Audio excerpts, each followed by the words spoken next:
জানি বকুলপুরের রানী ঝলক দিতে জানি এসো ধর রূপনগরে রানী আমি নাচাই নাচাই নাচাই বকুলপুর নাচাই বকুলপুর আরে নাচাই বকুলপুর।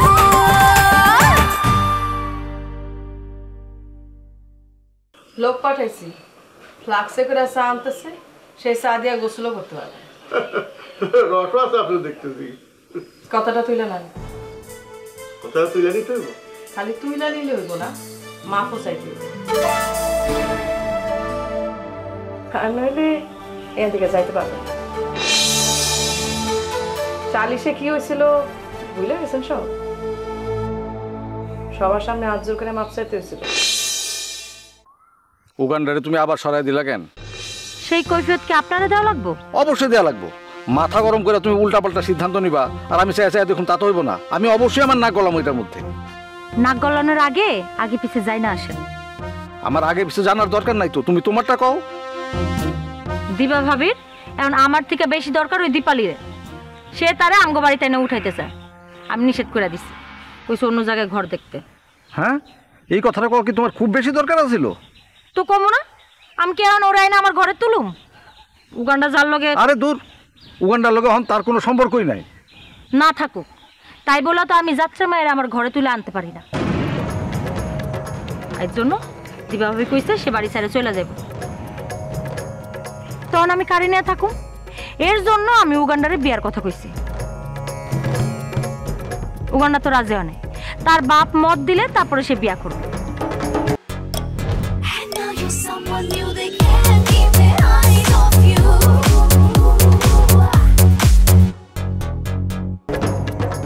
এই ধরনের কাপুরুষের লগে সম্পর্ক রাখার কোনো দরকার নেই। এর লেগে কইছি 2 দিনের মধ্যে যদি আমার বিয়া করতে পারেন তাহলে আইবেন, নাইলে আমার সামনে আর আইবেন না। তুমি তো খালি নিজের দিকটাই বুঝতেছো, ওর দিকটা তো মোটেও বুঝতেছো না। ওর অবস্থা জানো তুমি? ওর চারদিকে কত শত্রু। আব্বাস বেগ ছাড়া ও একটা মিনিটও টিকতে পারবো না। ওর শত্রু সম্পর্কে তোমার কোনো ধারণা আছে? লীলাবতী সরকার, আমাকে ফাটা বোঠান, আরো অনেকে। এত শত্রুর হাত থেকে বাঁচার জন্য তার আব্বাস বেগের দরকার। আব্বাস বেগের হাত থেকে এই জন্য সে সরে আসতে চাইতেছে না। তারপরও তুমি যদি চাও উগান্ডা সব সেটা তোমার কাছে চলে আসবো, সেক্ষেত্রে সে কয়দিন বাঁচবো সেটা আমি জানি না। সেটা তুমি চাও কও আমারে, আমি যে কথা কইতেছি। কথা কাও লাগবো না, আমি একলাই থাকতে পারো। একলা তোমার থাকা লাগবো না, কারণ দিবা তোমার ছেড়ে যাইব না, কারণ সে ঘরও খুঁজতেছে না। কি কইতাছেন? তুমি তারে ঘর ছাড়তে বলছো বিলাই সে বারবার ঘর ছাড়ার কথা বলে। যদি সে ঘর ছাড়তে চাইতো অনেক আগেই সে ঘর ছেড়ে চলে যেত, কারণ ভুট্টি ভাই তারে বারবার বলছে সেই বাড়িতে যায় থাকতে, সে কিন্তু যায় নাই। কিন্তু ধরেন থাকলো না, তারপর দরকার হলে আমি তোমার উঠানে সারা রাত ঘুমাবো, তারপরে কোনো ঘটনা ঘটতে দেবো না। এখন কইতাছেন ঠিকই, কিন্তু ঘটনা ঘটলে তখন আর খুঁজে পাওয়া যাবে না। তাহলে ঘটুক, তারপর দেখা যাব সাইকেলে।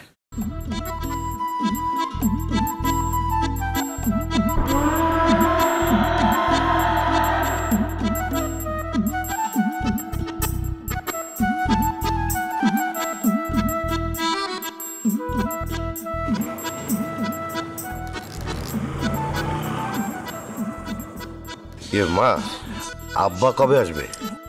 তা তো আমার কিছু কয়ে যায় নাই। ও, আব্বা হঠাৎ করে তোমাদের বাড়িতে গেল, ঘটনা কি? কি না কি দরকার আছে, আমার কিছু কয় নাই। আব্বা এখন অনেক কিছুই তোমারে জানায় না। না জানালে না জানাক, তুমি খালি আমার কাছে কিছু গোপন করো না, তাইলে আমি আর কি গোপন করব? তোমার চাইতে আপন কেউ আছে? তোমার কাছে কি গোপন করব? আমারও এই বিশ্বাস তোমার, তুমি আমার কাছে কিছুই গোপন করো। আচ্ছা ঠিক আছে, ওই আব্বার সাথে কি কোনো কথা হয়েছে? না, কথা হয় নাই। পৌঁছায় তো আমারে ফোন দেওয়ার কথা আসছিল, দেয় নাই, আমিও দিই নাই। কেন দিব? আমার কথা যে মনে রাখে না, তার কথা আমি কেন মনে রাখবো? আচ্ছা ঠিক আছে, এখন অভিমান রেখে তারে ফোন দাও, কথা কও। তারে ফোন দিব না। আচ্ছা ঠিক আছে, নানিরে ফোন দাও। নানিরে ফোন দিলে তো আব্বার খবর জানতে পারবা। ফোন দাও। আচ্ছা ঠিক আছে। হ মা, আমি ভালো আছি। আমার পোলা লগে এতক্ষণ কথা কইতেছিলাম। আচ্ছা মা ওই কাল আব্বাস কখন পৌঁছাইছে? কি কইলা? আব্বাস তোমার ওখানে যায় নাই? কিন্তু আমারে তো আব্বাস তোমার সাথে যে দেখা করবো এইটা কই তো বাড়ি থেকে গেছে। আচ্ছা ঠিক আছে মা, আমি পরে কথা কমুনি, রাহি। তোমার আব্বা তো আমাকে বাড়িতে যায় নাই। ফোনে তোমার কথা শুনেই বুঝতে পারছি, তার মানে আব্বা এমন জায়গায় গেছে যে জায়গার কথা তোমার বলতে পারে নাই, বা এরকম হইতে পারে যে আব্বা বলতে চায় নাই। সে অবশ্যই আমারে বলতে চায় নাই। তুমি একটা কাম করো তো, তুমি বকুলপুরে যাইয়া খোঁজ লাগাও তো দিবানন্দিনী বকুলপুরে আছে নাকি। তো এই খোঁজ নেওয়ার জন্য বকুলপুর যাওয়া লাগবে কি জন্য? ফোন করে তো জানতে পারি। মানুষের উপরে ভরসা করার দরকার নেই, তুমি নিজে যাই দেখো। যাও। আচ্ছা ঠিক আছে, আসছি। আমার একবার ওই রসুলপুরে যাওয়া লাগবে। নিগারের কাছে যাইবা না? ওর কাছে যাবো কেন? ওই বাঁকার সাথে একটু দেখা করবো। ঠিক আছে। ইয়ে মা, মানুষের কাছে যে কথাটা বলছো ওইটাই ঠিক রাখো। হ্যাঁ, আব্বা নানির সাথে দেখা করতে গেছে এইটাই বইলো। আর নানিরে ফোন করে জানাই দিও যে কেউ যদি ফোন দেয় তাহলে যেন বলে যে আব্বা তার কাছেই আছে। কেউ যদি ফোন করে তোমার আব্বার লগে কথা কইতে চায়, তখন নানি বলবে যে আব্বা ঘরে নেই, ঘরের বাইরে আছে। আচ্ছা ঠিক আছে, তাহলে আমি যাই। যাই কইবা না, কইবা আসি। আচ্ছা আসি।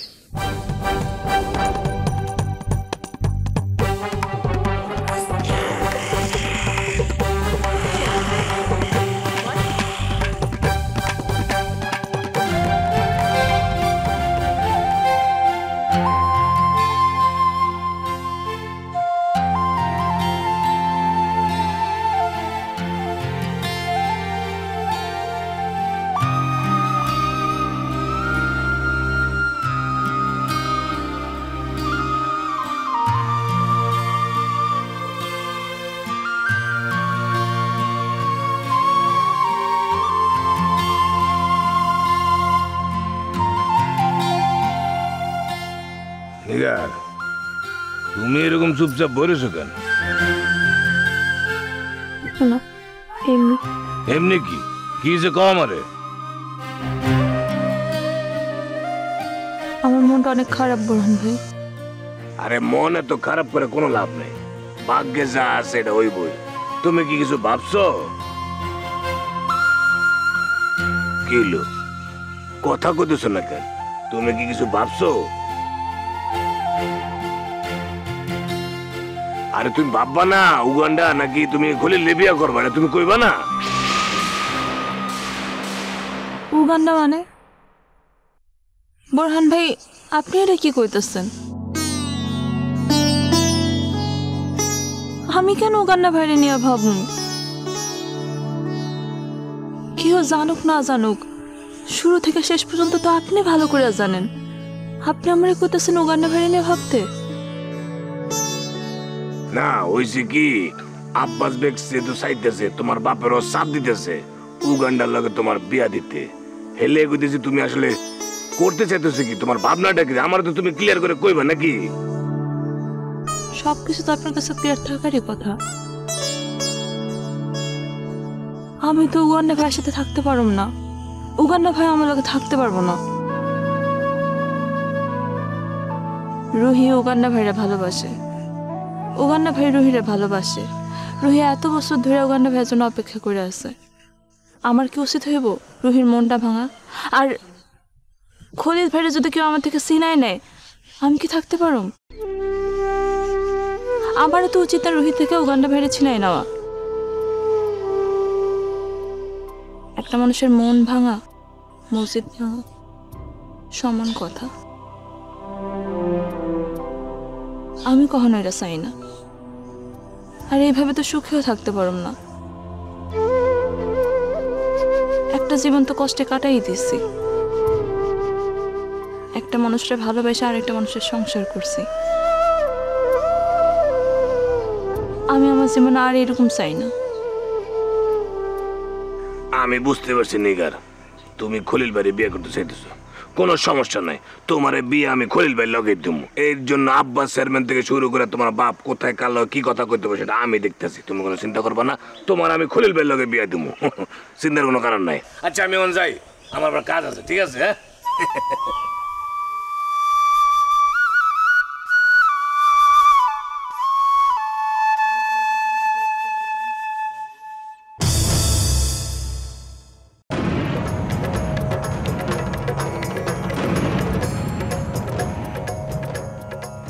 বাড়িতে পুলিশ, খারাপ কোনো খবর না তো?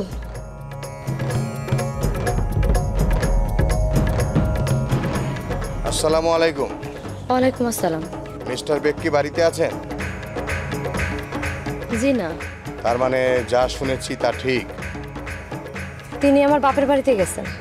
কথা তো ওটাই হলো, উনি বাড়িতে নেই। আপনি কার কাছে এই খবর শুনছেন? আমার সোর্স আছে। ঠিক আছে, বলেন। সরি, উত্তরটা আমার মন মতো হয়নি। আপনি কি মনে করতেছেন আমি মিছা কথা কইছি? না, আপনি অসত্য কথা বলছেন। কথা তো একই হইল। তারপরও পার্থক্য থেকে যায়। এনিওয়ে, তাড়াতাড়ি ওনাকে বাড়িতে ফিরতে বলুন, ওনার সঙ্গে আমাদের অনেক কথা আছে। ঠিক আছে। ঠিক আছে, আজকের মতো আসি।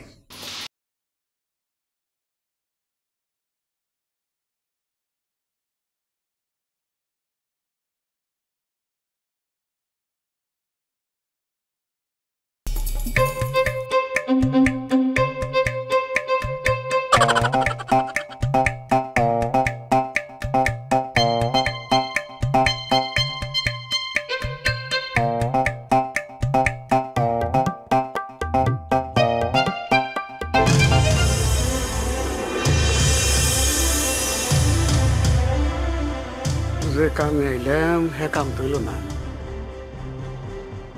বাড়ি ঘরে তো মানুষ গরুর গোষ্ঠী নাই। হ্যাঁ, আর ভাবছিলাম বাড়িতে একলা পামু, কপাল খারাপ হইলে যা হয়। কোনো কাম এলো ওই বাড়িতে তো যাওয়া সম্ভব না, ও গান্ডা গানা করলে আবার উৎপাত করবো। আপনি এখানে কি করেন? না, আমি তো এখানে কিছুই করতেছি না। তোমার বাড়িতে চোর ঢুকছিল, আমার দৌড়ানি খেয়ে বাইরে গেছে। একটা পুবানোস থাকে বয় না কি করবো, আমি তো বাড়িতে থাকি না। আরে বাড়ি থাকে তো কি হয়েছে? আমরা কি মরে গেছি নাকি? আমরা তো এখনো বাইসে আছি। কে রতনলালের বাড়ি আমরা পাহারা দিতেছি না? ওই যে রতনলাল সিঙ্গাপুরের চিকিৎসার জন্য গিয়ে তার বউ তো বাড়িতে একলা থাকে। আহারে, একলা তো ভালোই আছে। দাদা দেখো একবারে জান্ডা দেয়। অবশ্য তোর বউ আর রতনলালের বউ এক না। তোর বউ বাড়িতে একলা থাকলে পাড়া প্রতিবেশীর উপকারী হইতো, যেমন উপকার হয়েছিল মুসলিম সরকার। আপনি যান। খেদাই দিত নাকি? হ, আপনি এখানে থাকলে খালি আমার বউরে নিয়ে সমালোচনা করবেন। ওরে সমালোচনা তারে নিয়ে করে যার নাম কাম আছে, তারে নিয়ে সমালোচনা করে, বুঝলি? আর তোর বউ তো এই গ্রামে হিট, এক নাম এইভাবে ভাবতেছি না। আর আমার বোন নামও তো কেউ জানে না। আচ্ছা যাই। এক মিনিট, আবার কি হলো? আপনি কি মুসলিম সরকারের খোঁজ জানেন? আর আমি মুসলিম সরকার খোঁজ জানুম কোন থেকে? সে কি আমার ভাইরা? সে তো তোমার ভাইরা। আমার ভাইরা না, আমার ভাইয়ের ভাইরা। ভাইয়া আরে হইল রে ভাই, আবার সেই মুসলিম সরকার কথায় কওয়া লাগে। মুসলিম সরকার আপনি জানেন? জানতো জান ওর ভাই চাইবার জন্য ছিলাম, তুই তো ঠেক দিলি। ঠেকা পড়ছে তোর বাড়িতে আহনের। হ্যাঁ, আইছিলাম একটু খোঁজ খবর নিবেন নিকা। কথাই আছে না, যার জন্য কান্দি কাটি তার নাই চোখে পানি। জান না যাইতেছি, সবাই থাক করা কিনি খোঁজ খবর নিবেন, ভালো করে তো ভালো যাই। যাই, ঘর থেকে কিছু টাকা নিয়ে ভাগি। পাগলা তিতা মিডা বোঝে না, পাগলার জিলাপি দিও না।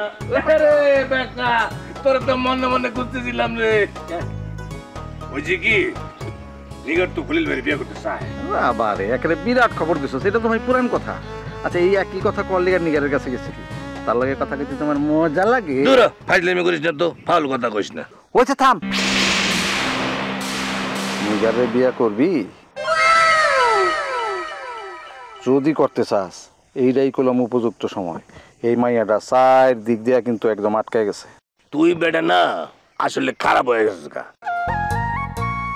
আমি খারাপের থেকে ভালো হয়েছি, আর তুই ভালোর থেকে খারাপ হয়ে যেতেছিস। ওরে বাবারে, এত ফটফটাইস না ভাই। আমি যেটা কই সেটা শোন। আতা চাচা মাইয়ার নিয়ে বিরাট পানির মধ্যে পড়ে গেছে, কিছুটা নিজের দোষে, কিছুটা মাইয়ার দোষে। আর আমাকে ওই খলিল ভাই কিংবা উগান্ডা কেউই কিন্তু ওই নিগারে বিয়া করবো না। আর উগান্ডা যদি বিয়া করতে চায়ও, আমি সেই বিয়া হইতে দিব না। কারণ তারে যদি সে বিয়া করে, তাহলে রুহির মনে কষ্ট পাইব। রুহি একটা এতিম মাইয়া, উগান্ডার দিকে চাইয়া বইসা রইছে। আব্বাস বেগ তো মহৎ উদ্দেশ্য নিয়ে ওই যে উগান্ডার লগে নিগারের বিয়াটা দিতে চাইতেছে না। মানে কি? যদি তাই হইতো, আমি সেই বিয়াতে নিজে উপস্থিত থাকতাম। আব্বাস বেগের উদ্দেশ্য কি জানোস? কি? নিগারের লগে উগান্ডার বিয়া দিয়া রসুলপুরের সমস্ত ভোট উগান্ডার পক্ষে আনা। আর এটা একটা স্বার্থের বিয়া। স্বার্থের বিয়ায় মানুষ সুখী হয়েছে এরকম শুনছস কোনোদিন? না, হয় না। আর আমিও সেই স্বার্থের বিয়া হইতে দিমু না।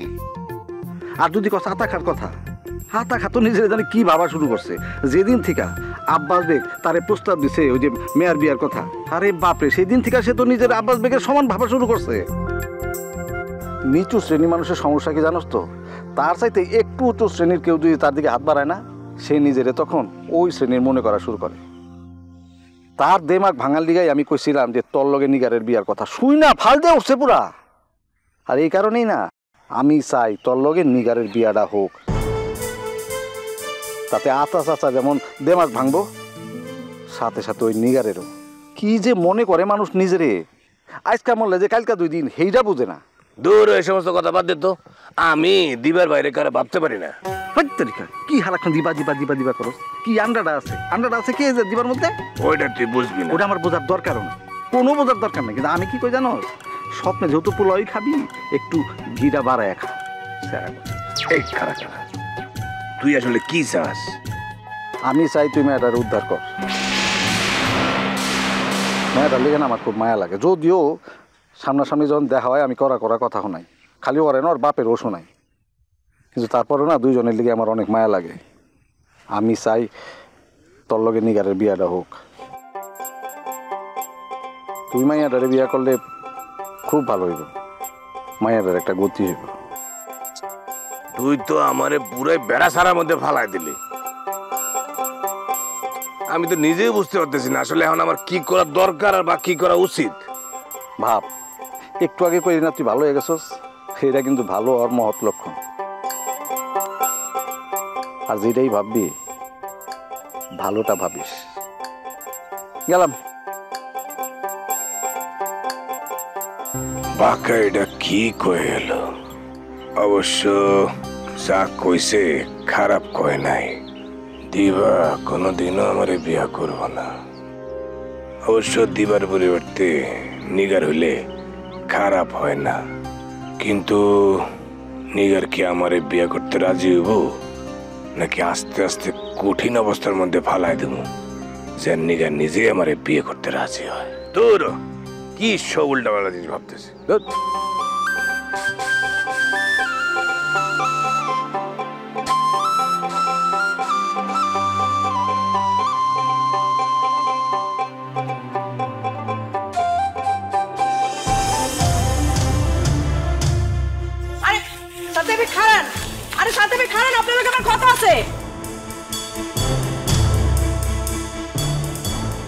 কি ব্যাপার, আপনি আমার দেখে বলে যেতেছিলেন কেন? কি করুন, কায়দা করে আপনি আমার বিরুদ্ধে মামলা করাইলেন। আর আপনি কি করছেন? নিজেরটা দেখেন না? না, আমি কি উগান্ডার বিচার চাই ভুল করছি? আমি তো চোর বাটপার না, আমার তো একটা ইজ্জত আছে। ও আমার সারা গ্রামের মানুষের কাছে বেইজ্জতি করছে। সব ঠিক আছে, আপনি সালিশ ডাকছেন, তাতে আমার কোনো আপত্তি ছিল না। কিন্তু আমার আপত্তি হলো অন্য জায়গায়। আপনি খারাপ পথে গেছেন। আপনি কাশেম মাতবরে টাকা দিছেন। আমি তারা টাকা দেই নাই। সাত্তার ভাই, মিছা কথা কই না। আমি না যাই না কোনো কথা কই না। আপনি এই কারণে টাকা দিছেন যেন কাশেম মাতবর আপনার কথা মতো রায় দেয়, আর সেটাই হইতেছিল। কিন্তু জনগণ সেটা মানে নেয় নাই। সেই কারণেই কাশেম মাতবরের উপর চড়া হয়েছে সবাই। সব কিন্তু আপনার ইশারাই হয়েছে।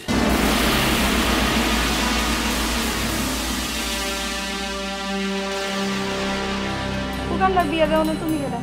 উগান্ডার বাপ নাকি উগান্ডার বাপ মা সব মইরা গেছে? সবই তো আছে।